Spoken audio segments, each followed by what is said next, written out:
हाँ जी बच्चों, वेलकम है, फिर से स्वागत है आप सभी का आपके अपने इस चैनल एसआरजे मैथमेटिक्स पर। मित्रों, अपन बात कर रहे थे अपने क्लास जो 10th है उसके प्रश्नावली नंबर 4.2 की। उसके मैंने लगभग 3-4 सवाल करवा दिए थे, 4 सवाल करवा दिए हैं। अब आज की क्लास का जो है अपना ये रहेगा 5वां प्रश्न। तो सबसे पहले तो वीडियो को स्किप ना करें और बच्चों क्लास को पूरा देखें। अगर आपको अच्छे से जो पढ़ना है और बिना पैसा लगाए आपको सारा सिलेबस पूरा अच्छे से कंप्लीट करना है, तो आप एसआरजे मैथमेटिक्स से जुड़े, एसआरजे मैथमेटिक्स को सब्सक्राइब करें और क्लास अच्छी लगे तो शेयर और कमेंट करना ना भूलें।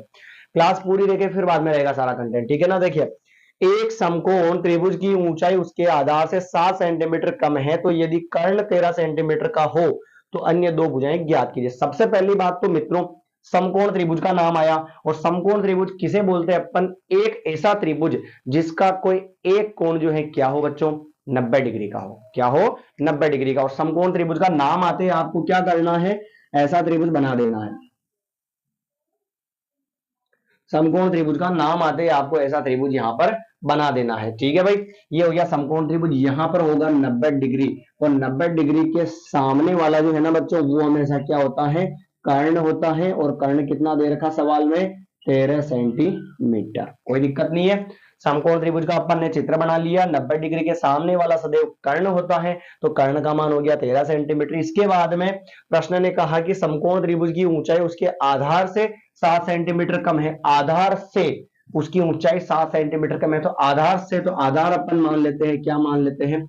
एक्स मान लेते हैं। तो उसकी जो ऊंचाई है वो इस आधार से कितनी कम है बच्चों? 7 कम है। और कम है तो जोड़ना है, और अधिक है तो, सॉरी, कम है तो घटाना है, और अधिक है तो क्या करना? आपको जोड़ना है। समझिएगा कैसे है, मैंने लिखा यहां पर तो देखना। माना कि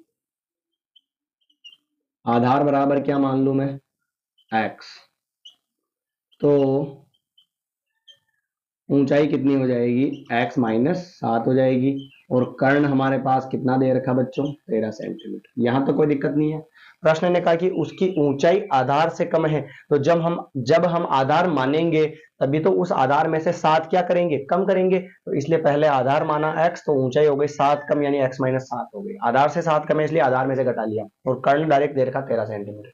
अब हमें x और y और x का मान निकालना, ठीक है। तो सबसे पहली बात है, समकोण त्रिभुज का नाम आते ही अपन एक फॉर्मूला लगाएंगे, कर्ण स्क्वायर बराबर आधार स्क्वायर प्लस लंब का स्क्वायर। कर्ण का मान कितना है बच्चों? 13, तो 13 का स्क्वायर बराबर आधार कितना है बच्चों? आधार आड़ी लाइन को बोलते हैं, इसको बोलते हैं अपन लंब। जो ऊंचाई होती है उसको लंब, और इसको बोलते हैं अपन आधार, आड़ी जो लाइन है, ठीक है। तो कर्ण आधार का मान कितना है? एक्स, तो एक्स का स्क्वायर प्लस लंब कितना है बच्चों? लंब ये सीधी ऊंचाई एक्स माइनस 7 है, और कोष्टक में बंद कर दिया होल स्क्वायर, ठीक है।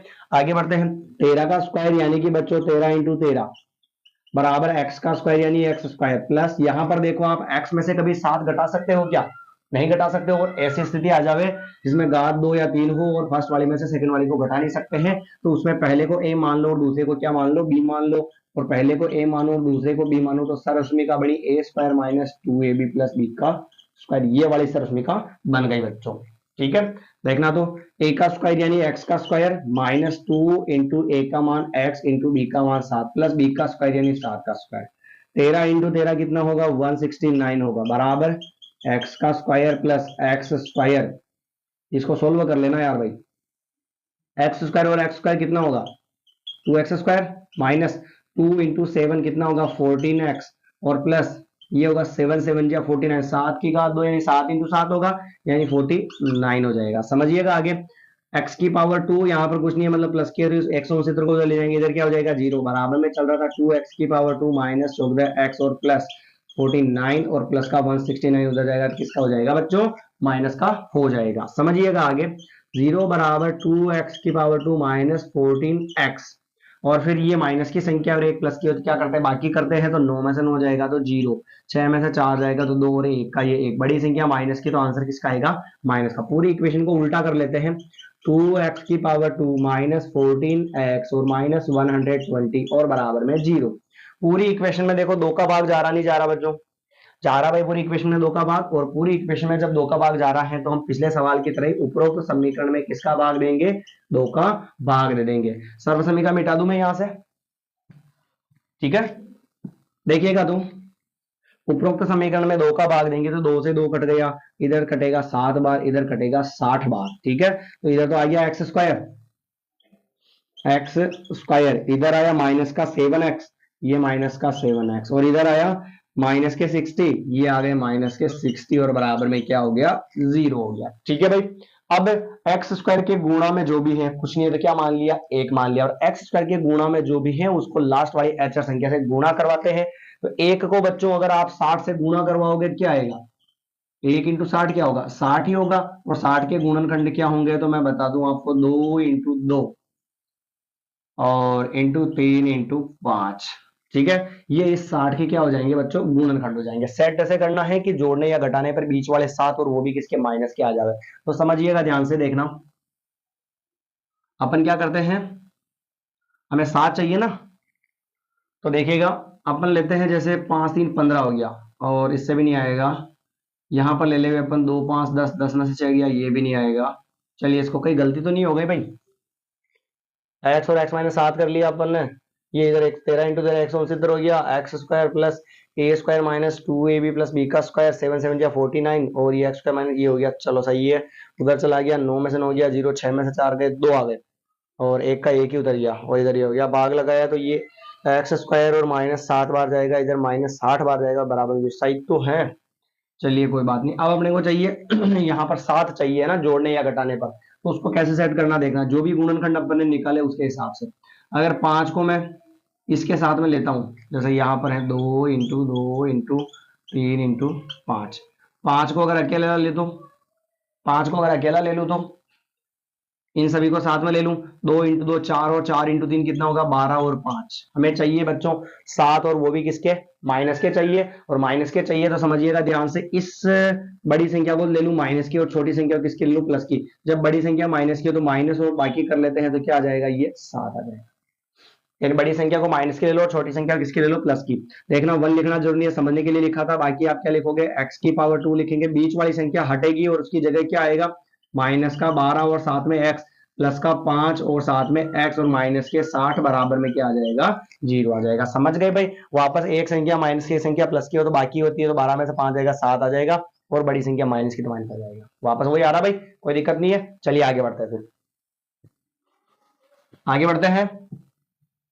अब क्या करेंगे अपन, इसके टुकड़े लिखेंगे थोड़ा सा सिंप्लीफाई करने के लिए, तो x⁻2 को तो x × x लिख दूं, माइनस 12 को मैं लिख दूं 2 × 2 × 3 × x लिख दूं, और प्लस 5x को 5x से चलने दो, माइनस 60 के गुणनखंड क्या थे बच्चों, 2 × 3, सॉरी 60 के गुणनखंड थे 2 × 2 × 3 × 5 बराबर 0। देखना आप पहली और दूसरी में से कॉमन लेंगे, और फिर तीसरी और चौथी में से कॉमन लेंगे, दोनों में क्या सेम है पता करो, x सेम है सर, x निकल गया बाहर तो क्या बचा, x बचा, फिर बचा माइनस बचा, सर x निकल गया तो 3 × 2 6, और 6 × 2 कितने हो गए, 12 बच गए।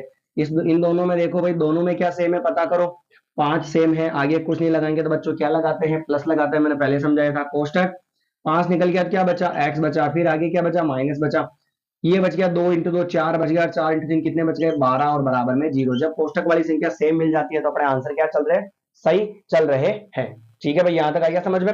अब इसके बाद में आपको क्या करना है, समझिएगा ध्यान से, है ना, दिख रहा है ना सभी को। चलिए, जब कोष्टक वाली संख्या सेम होती है तो क्या करते हैं, उसको एक बार लिख देते हैं, तो x-12 को लिख दिया, एक बार बाहर वाली को लिखेंगे तो बाहर है x, और इधर कितना है 5, और बराबर में क्या आ गया 0। अब इसके वापस बच्चों आपको कितने केस बनाने हैं, 2 केस बनाने हैं, 2 केस बनाने हैं, तो थोड़ा सा मैं यहां से इसको रफ कर देता हूं, ये लो। अब निकाल लेते हैं आगे 2 केस प्रमाण। एक तो पहले यही बना लेता हूं मैं, केस फर्स्ट। केस फर्स्ट क्या बनेगा, x-12 को 0 के बराबर लिखेंगे, माइनस के 12 उधर जाएंगे तो किसके हो जाएंगे, प्लस के, यानी कि x की वैल्यू 1 तो आ गई हमारे पास, 12 है। दूसरी वैल्यू क्या आएगी देखना, केस सेकंड में, केस सेकंड में देखना, दूसरे वाले को 0 के बराबर लिखेंगे, ये 0 प्लस का 5 उधर जाएगा तो किसका हो जाएगा, माइनस का, जो कि संभव नहीं है। अब सर ये संभव कैसे नहीं है, इसमें तो धनात्मक ऋणात्मक कुछ नहीं दे रखा, पर लंबाई, किसी भी त्रिभुज की लंबाई कभी माइनस में थोड़ा होती है, भुजाओं की लंबाई माइनस में नहीं होती है, इसलिए ऋण मान जो है संभव नहीं है। और x का मान कितना आ गया, 12 है, तो हम लिखेंगे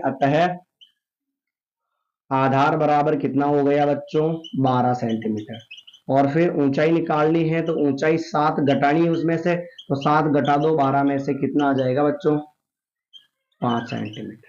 ठीक है, तो ये रहा अपना आज का सवाल। उम्मीद करता हूं कि आपको अच्छे से समझ में आया होगा। दोस्तों अगर आप हमारे इस चैनल पर नए हैं तो पुरानी क्लासेस जाकर जरूर देखें, और आपको कहीं पर भी कोई दिक्कत होती है, आपको पूरा सिलेबस देखने को यहाँ पर मिलने वाला है। ठीक है, तो जुड़े रहे हमारे साथ, और अगर क्लासेस अच्छी लगे तो आप शेयर करना ना भूलें। मिलते हैं नई क्लास के अंदर, धन्यवाद।